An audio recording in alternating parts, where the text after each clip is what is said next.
जैसा कि हमने प्रीवियस लेक्चर में भी देखा था कि इसी क्वेश्चन को नंबर 6 हमने पार्ट नंबर 1 पढ़ा था और हमने कुछ आइडेंटिटीज को भी समझा था ट्रिग्नोमेट्री की, जो कि आप लोगों को याद करनी होगी अच्छे से। जब तक ये आइडेंटिटीज आप लोग याद नहीं करेंगे तब तक आपको ट्रिग्नोमेट्री समझ में नहीं आने वाली, क्योंकि अगली एक्सरसाइज जो हम इसके बाद पढ़ेंगे उस एक्सरसाइज में यही ट्रिग्नोमेट्रिक रेशियोज आप लोगों के काम आने वाले हैं, यही ट्रिग्नोमेट्रिक आइडेंटिटीज काम आने वाले हैं।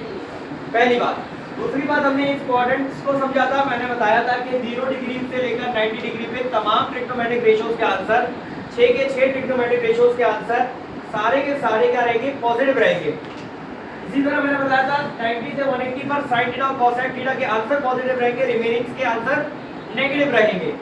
180 से 270 पर मैंने बताया था कि टेंजेंट और कॉट के आंसर पॉजिटिव रहेंगे, रिमेनिंग नेगेटिव रहेंगे।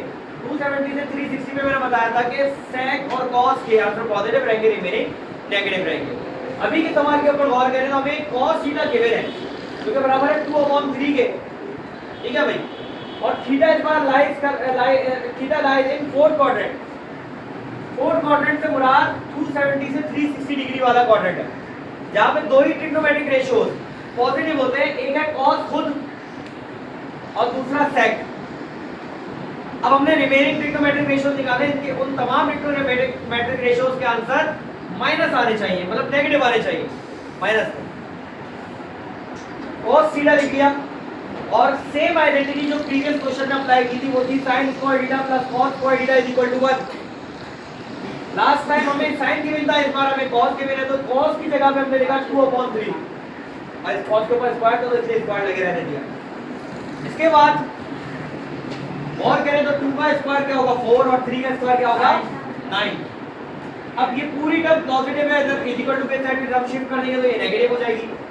एलसीएम लेंगे 9 1 जा 9 माइनस 4 5। अब 5/9 हो गया। अब स्क्वायर को खत्म करने के लिए हम क्या करते हैं? Square root on both side, और square root on both side करने की वजह से हमारे पास यहाँ पे दो साइन आए थे, पॉजिटिव नेगेटिव दोनों। अब यहाँ पे स्क्वायर से रूट तो कैसे कर दिया? क्या 5 किसी का परफेक्ट स्क्वायर है? नहीं, तो ये स्क्वायर रूट के अंदर रहा, लेकिन 9 के लिए परफेक्ट स्क्वायर क्या है 3, तो ये इसी वजह से हमने 9 का स्क्वायर रूट निकाला 3 और ये हमारे पास आ गया। अब यहाँ पे दो साइन थे, यहाँ पे पॉजिटिव और नेगेटिव। अब कौन सा एक्सेप्ट करें?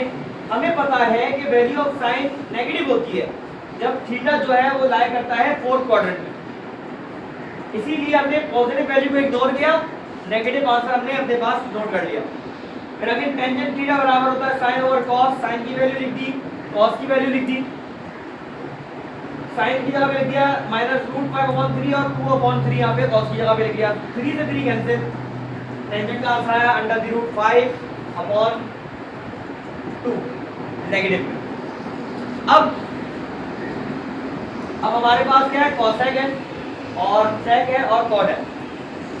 तो cosec का मतलब है हमारे पास sin का रेसिप्रोकल, sin का रेसिप्रोकल कर लेंगे। sec का मतलब है cos का रेसिप्रोकल, cos की वैल्यू को रेसिप्रोकल कर लेंगे।